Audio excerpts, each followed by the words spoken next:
Welcome to the Off the Charts Football Podcast. I'm Matt Manocherian, former NFL scout and currently of Sports Info Solutions, joined by Aaron Schatz of Football Outsiders.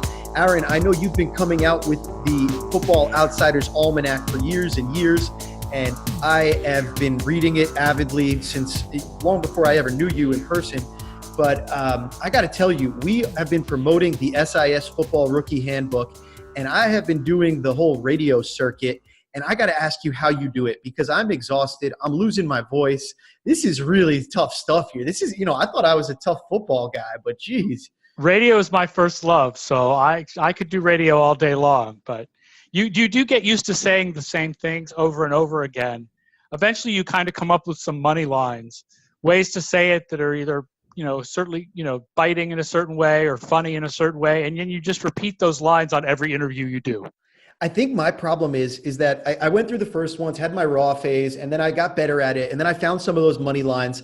And then I got bored with the money lines, and I would start trying to switch it up. And then those things go in you just surprise people sometimes, No, I'm used to saying the same stuff over and over again about you, especially because, you have certain prospects who stand out, certain prospects people want to ask about. With the Almanac, there's certain teams where we're very different from the public, like Jacksonville last year. So I had to recite the same stuff about Jacksonville over and over and over again. You just get used to it.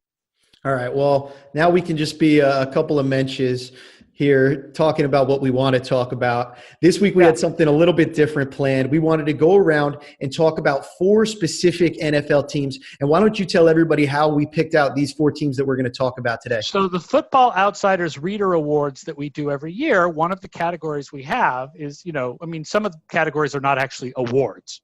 And one of the categories we have is pick next year's likely surprise Super Bowl contender. And we list all the teams that hadn't made the playoffs for the last 2 years and ask people to choose.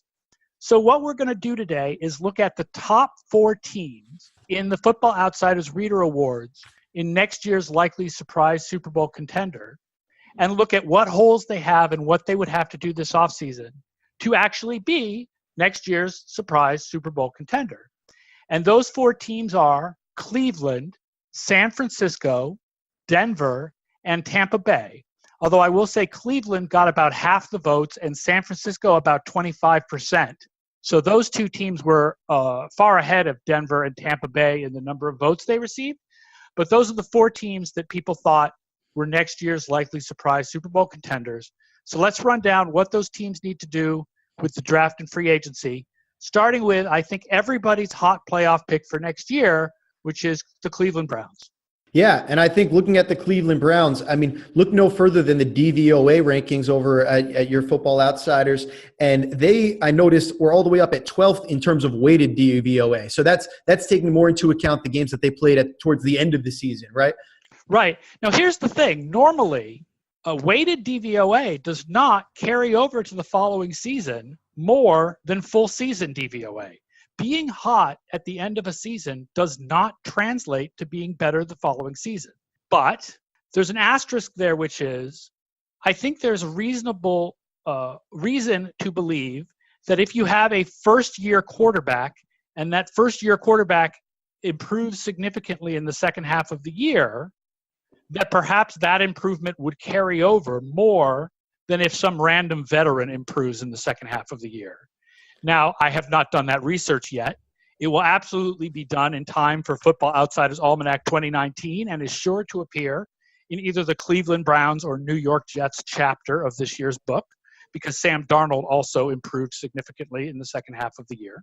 So to speak to that, I haven't done the research, and I think it's fascinating what you're talking about, how the team how that would fit in, the team improvement. What we do have is quarterback aging curves, and quarterback aging curves are very, very unpredictable in kind of year one. You're better off going in with what your actual college, what your draft status is, than taking year one stats and projecting them forward in terms of aging a quarterback. Because we see across the board, quarterbacks get much better in their second, third seasons relative to how they perform as rookies. Yes, this has been a public service announcement for JoshRosen.com. Let's talk about that because we're not going to get there. Josh Rosen for a 3rd rounder. Is that crazy? That's crazy. Okay. That's crazy. I read it and I was like, that can't be real. We said Josh Rosen was an average first-round quarterback prospect. the idea of trading an average first-round quarterback prospect after 1 year for a third rounder because he had a really bad year behind a completely terrible offensive line is madness, is absolute madness. So we agree on that. Back to the Cleveland Browns. Their biggest needs this offseason are wide receivers, improvement at offensive tackle, and depth at linebacker. That's what I marked down as their biggest needs for this offseason. And that's a pretty good needs to have because for the most part, we're talking about their needs being depth and improvement rather than big, gigantic holes in the depth chart. Yeah, I agree with you. You don't see the glaring needs. As soon as you start talking about wide receivers, I think we're talking about more luxuries than we're talking about the real meat and potatoes, necessary positions. To go back to what you were saying about the kind of where the Browns stand as a team and Baker Mayfield and the offense, offensively 17th in DVOA, defensively 12th. But I think that's a little misleading going back to what we were saying before because they had only 7.4 yards per attempt through the air through weeks 1 through 8. But then through weeks 9 through 17, they averaged 8.7 yards per attempt through the air, which actually tied the Chiefs for first in the NFL. So there's a lot of reasons why we have to believe that the offense maybe doesn't need as much tinkering and needs just maybe to carry forward with that development. And some of the needs on this team might actually be more in terms of filling out that defensive roster. And I think you hit it on the head with the positions you said. I would add defensive line to something that I think that they could use bolstering as well. I've seen a lot of mock drafts that give them a defensive tackle with the idea of someone who they can rotate with Trevin Colley next to Larry Ogunjobi. And that is, I think that's another place where they could definitely draft someone. They do need a wide receiver because what they got in the second half of the season is surprising performance by Brashad Perriman that actually matched what we all thought Brashad Perriman was going to be when he came out 3 or 4 years ago. But Perriman is a free agent now. They need to have a guy. I don't think Rashard Higgins you want to have starting for you. They need a guy to start opposite Callaway with Jarvis Landry in the slot. One problem that Cleveland has is that a lot of the top wide receiver free agents this year are slot guys. Tate, Adam Humphries, Cobb, Beasley, Crowder. Those are all guys who basically duplicate Jarvis Landry. What they need is an outside receiver. Deshaun Jackson, Tyrell Williams, John Brown, or someone from the draft. Yeah, and I think that speaks to the position scarcity and the reason why outside wide receivers get paid more than inside wide receivers. That's why a lot of people had questions about the Landry contract, which I think you can make reasonable cases both ways on that one. But it's easier to produce yardage from the slot than from the outside, and the players on that can produce on the outside are scarcer than the players on the inside. So that's why you see sometimes, people ask, well, why wouldn't we want the guy that can get more yardage? Well, maybe he's in a position where it's a little bit easier to gain yardage. So I think that fits into it there. I will say that it's possible that tackle is not the weakness that we think it is. I mean, I looked up the blown block numbers from SIS. Greg Robinson had 9 blown blocks in roughly 400 snaps, little less than half a season. Hubbard had 19 in the season. And those are actually surprisingly low rates. They barely make the 50 worst blown block rates. And for tackles, that's kind of average. So their tackles may be more average than we think they are. That doesn't mean that drafting a tackle is not a good idea. And I've seen a lot of mock drafts also that have Cleveland taking offensive tackle. Usually Andre Dillard is who ends up getting sort of assigned to them by mock drafters, who I know is only 4th, I think, in the rankings in the SIS rookie handbook. The way we look at it, we didn't have a lot of guys on the offensive line or in the wide receiver group that really separated themselves in terms of being, these difference-making type players on offensively the way we saw with the defensive players. And for those reasons, that's why I'd be a little bit more interested in the Browns in some of those defensive players, whether it's, all of these defensive line prospects that we had, or as you mentioned before, they're losing Jamie Collins. He was tied for the team lead in tackles and had twice as many TFLs as his next closest teammate.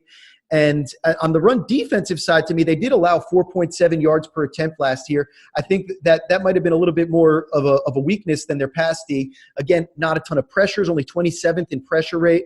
So I would be looking at that defensive line stuff early. I'd also look at the 2 off-ball linebackers, the 2 Devins, Devin White, Devin Bush, that are really nice players that could fit in well for them there.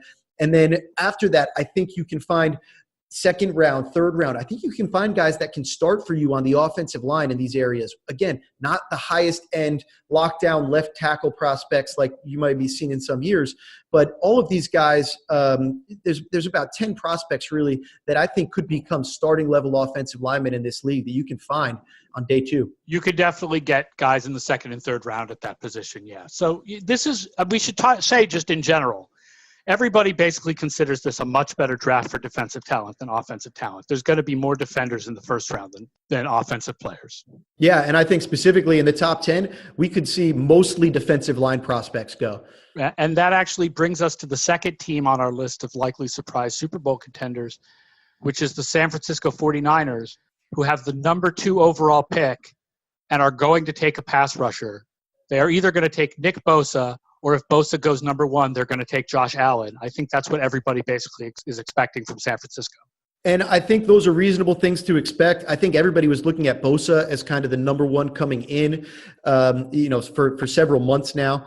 And when you look at Bosa, I broke down the film for him in the SIS Football Rookie Handbook. I wrote the scouting report in there. He looks like his brother. It's like a lazy comparison to make, but when you watch him play, you see a guy who's polished like an NFL pass rusher is, more polished than most NFL pass rushers, mixes in a lot of different rules, great moves, great variety in his pass rush game, stout run defender, sets an edge really well out there, kind of doesn't really have any weaknesses in his game. You check all the boxes, and you think he's going to slot right in there to be a starting defensive end that can be a really helpful player.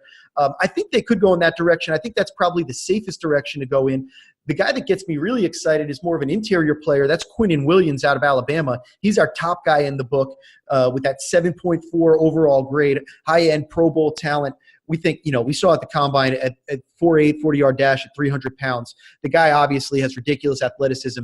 Seeing that get off, seeing his ability to impact the run game and the pass game from inside, from a 1 technique or a 3 technique in either a 3-4 or a 4-3 scheme. We like all of the different roles he can play in there. So for me, I would be really interested in wanting to see, because I don't know if Bosa has the upside that he has. Bosa, I think, is safer, but I don't know if he has that upside. I will say there is a hole there at defensive tackle, right? Because DeForest Buckner had the really big year. He had like 10 sacks at defensive tackle. But next to him, Earl Mitchell is a free agent.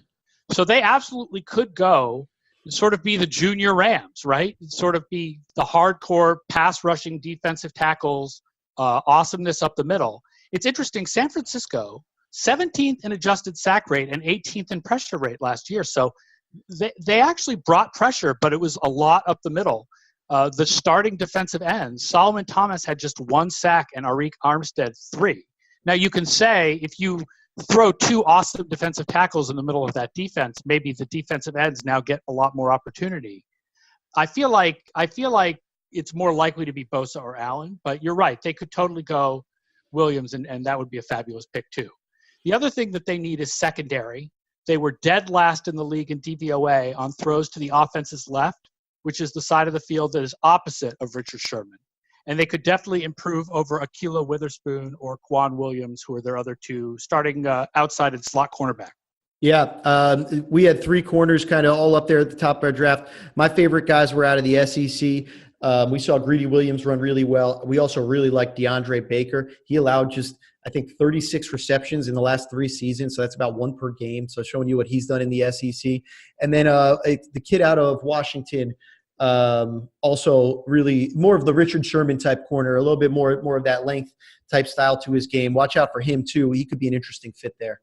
Yeah, although I will say it's probably more likely that they're going to go defensive line, I think, with the first pick. So it's probably more likely that they would go with the second round, their second rounder to be and rightfully so. Best player available. You got to go with some of these defensive line guys are freaks. I mean, they're just some absolute studs back there. So I think it's the right way to go. I think another need position is wide receiver for them too. Again, I wouldn't say they should be looking for that early, but later in the draft, I think there are some interesting players they can add. They had, last year there were 25 teams that had 2 receivers with 500 or more yards, and 6 had just 1 receiver with 500 or more yards. Only the 49ers had no receivers, wide receivers with 500 or more passing yards. I mean, Kittle was responsible for 32% of their passing offense. And, wide receivers only accounted for 47% of their total passing offense. And that's not just a Mullins thing that was consistent with Beathard, with Garoppolo, whoever was back there. They didn't get a lot of receiver production, so they'll need to bolster those corps a little bit. And San Francisco, this is where they could go free agency rather than the draft, because they have a lot of cap space. And like we said, there are a lot of slot guys that are top wide receiver free agents where they could upgrade over Trent Taylor. The outside guys, where it's Marquise Goodwin and probably Dante Pettis starting next year, I think they're better set up on the outside than they are on the inside. So it sets up for them to go free agency. Now, the reason why people think about San Francisco as a surprise playoff team, I think, is the return of Garoppolo. And my question is, how do we know Garoppolo is going to be much better than what they got out of Nick Mullins? Mullins actually had a 4.2% passing DVOA, slightly above average. And I know Garoppolo was awesome in his first, 6 or 7 starts 2 years ago, but he was not in the 3 or 4 starts he had last year. That's the old weighted DVOA coming back to bite him, huh? I think if you combine the two, I don't know if you can expect Garoppolo to be much better than what they already were getting out of Mullins last year. That's not to say that Garoppolo's not the better guy to play in the long term, right? Garoppolo has more promise in the long term than Mullins does. But I don't know whether the offense improving with the return of Garoppolo is the cinch that people seem to think that it is. I think that's a really good point. I think everybody would agree that Mullins played better than we expected. He looks like he's a real player in the NFL, at least as a backup for several years to come. So I'm kind of with you there. And usually, it's not like we've seen Garoppolo do it for 10 years to the point where we're sure of what he is even to that degree. A lot of faith in Kyle Shanahan, though, I think, amongst the readers. So the third team, speaking of Shanahan's and teams that are associated with them historically. Ooh, I know. Is it the Broncos? It is the Denver Broncos. And this is the one that I disagree with any readers who voted for the Denver Broncos. I don't see the Denver Broncos as a likely playoff surprise team next year at all. This team is in massive rebuilding mode. First of all, right, offense is more consistent than defense. And this team was 5th in defense and 14th in offense. And then passing offense is more important and I think more stable than running. And they were 24th passing. Joe Flacco is not that great an improvement on Case Keenum based on his historical performance. And they went and traded away a 3rd or a 4th round pick, I can't remember which, to get him. And they're just going to have a ton of needs because of free agency. Emmanuel Sanders is injured. They're probably going to draft a young quarterback. They need a starting cornerback if Bradley Roby leaves. They need rotation pass rush. They need a nose tackle. 2 of their starting offensive linemen are free agents. And 2 of the ones that aren't free agents were near the top of the league in blown blocks, Billy Turner and Garrett Bowles. So I just feel like this team has a ton of needs, really needs to rebuild, and I don't see them as a competitive team next year. Yeah, I was looking up some of the blown block stats too because I noticed they had all those offensive lineman free agents. And when I didn't realize that Billy Turner was still in the NFL, I thought that he would have played himself out of the league by now. That was a really shocking one. And I'm looking up now. I should apologize. He's not one of the remaining offensive linemen. He's also a free agent. Oh, okay. Well, at least lead. Meredith, the center, right? He's the best of their linemen. He's a free agent. Veldheer, the right tackle. Turner, who played both guard and tackle last year, and Max Garcia. All those guys are free agents. Yeah, so I'm with you here that I think the Broncos need some work. Jake Schwan, it's one of our top video scouts here. He's a big Broncos guy, an expert on them, and he's constantly talking about them. Obviously, it starts with the quarterback position. I don't know if anybody can expect Flacco to be a big improvement there. That seems like a tough one for me. Statistically, we didn't see things maybe as horrible as people thought Flacco was playing, but we didn't see somebody that's going to be – Flacco was above average last year. But it was in only half a season, and when you look at the last 3 or 4 years, it stands out as a fluke. Right. So I think there's reason to think he can be a competent quarterback, but I don't think there's real reason to believe it's going to be very different from what we saw with Case Keenum. And then offensive, go back to the Don Shula quote, show me a good offensive line, I'll show you a good offense. This team doesn't have an offensive line. As you mentioned, a lot of the guys are free agents, and the guys that are there weren't really good to begin with.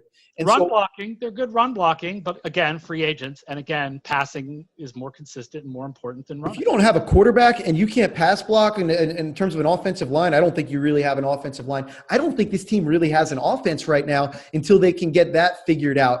And then that doesn't even begin to mention that the defense, yeah, they've been good. They've been good for a few years, but their arrow is not up. They've been holding it together. And now with all the secondary free agents, they've got some real needs on that side of the ball too. So yeah, they just dropped Darian Stewart, I believe. So that they're jumping into the safety pool that's got lots of safeties. They'll need to pick up a safety.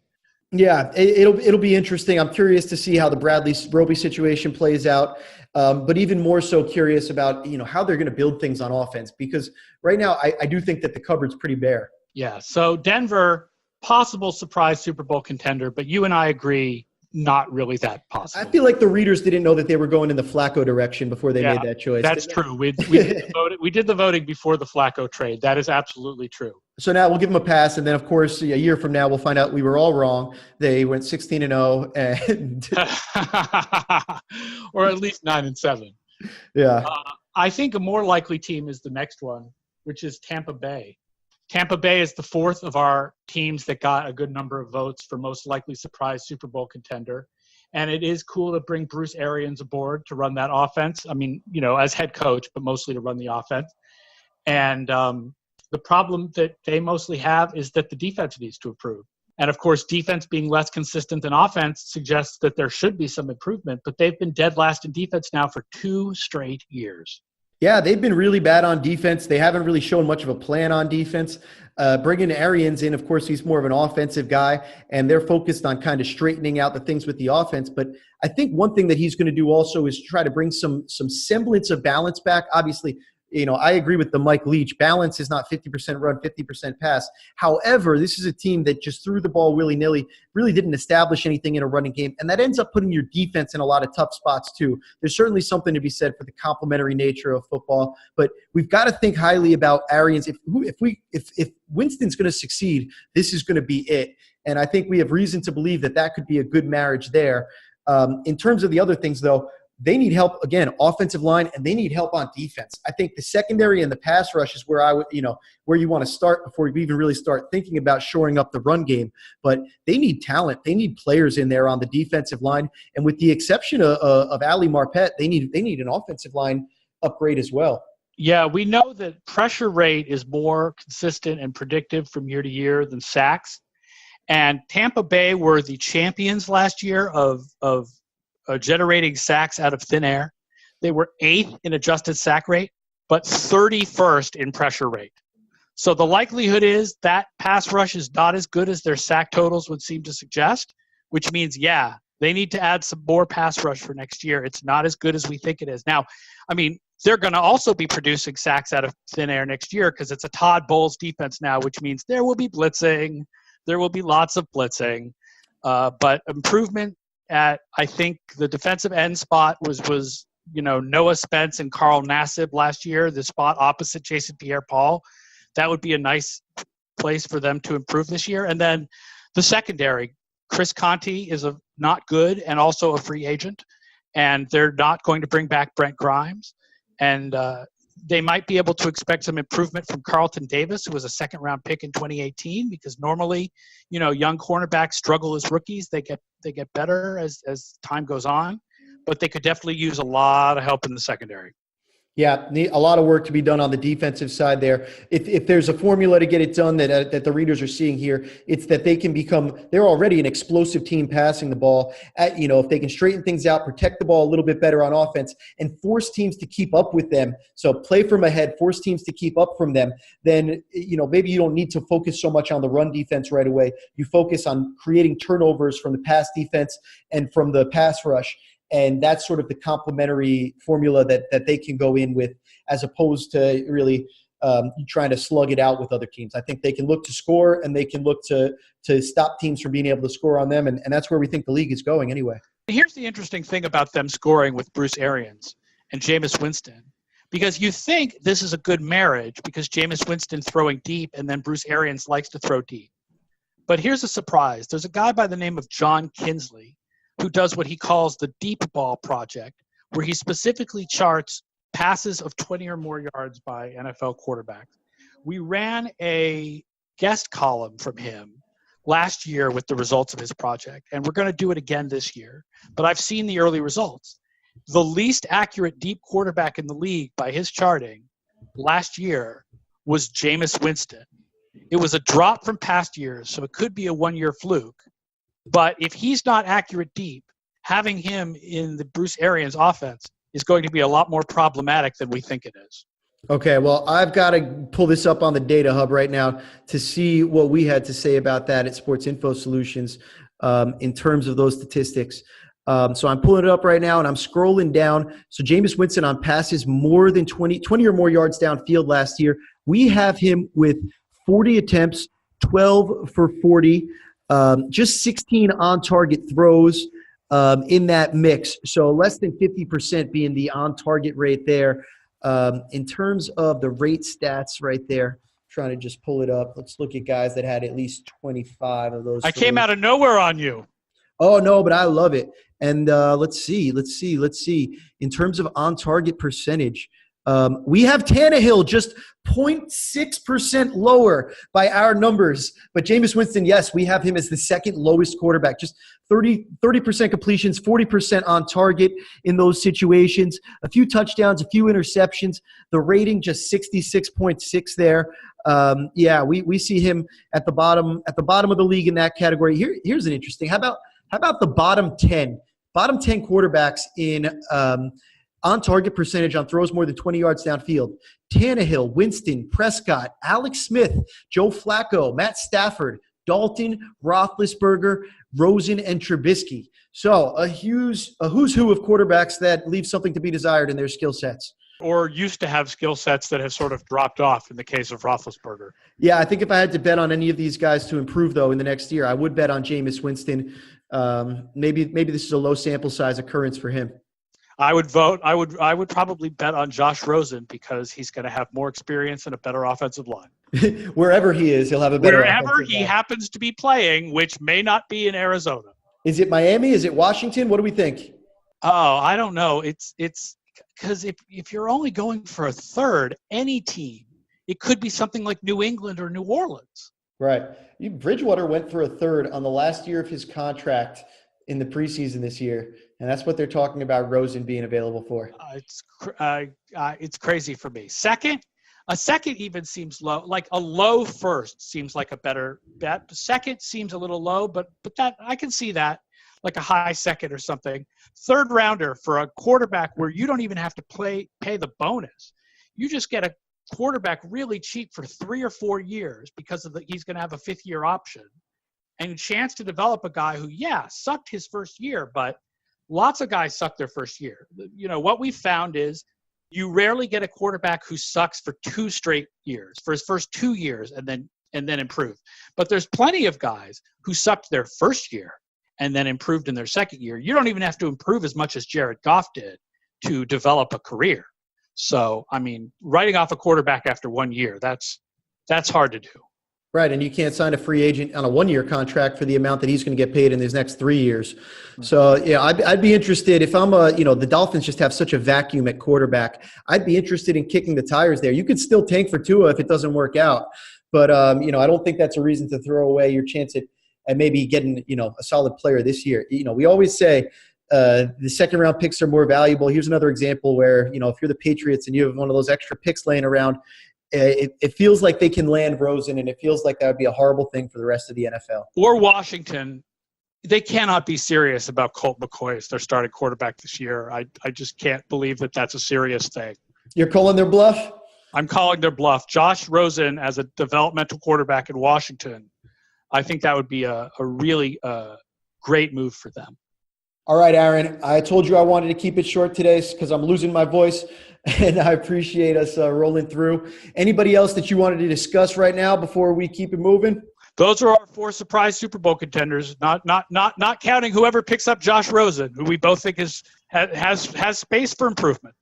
All right. Well, then we will sign off. Everybody, please check out the SIS Football Rookie Handbook. It's available on Amazon.com. You can order it now.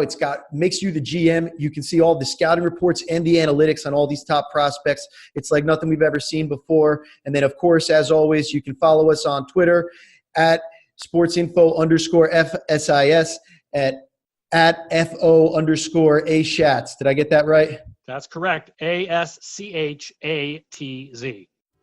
All right. Shout out to producer Justin and Patrick on the resource, and we'll talk to you next week.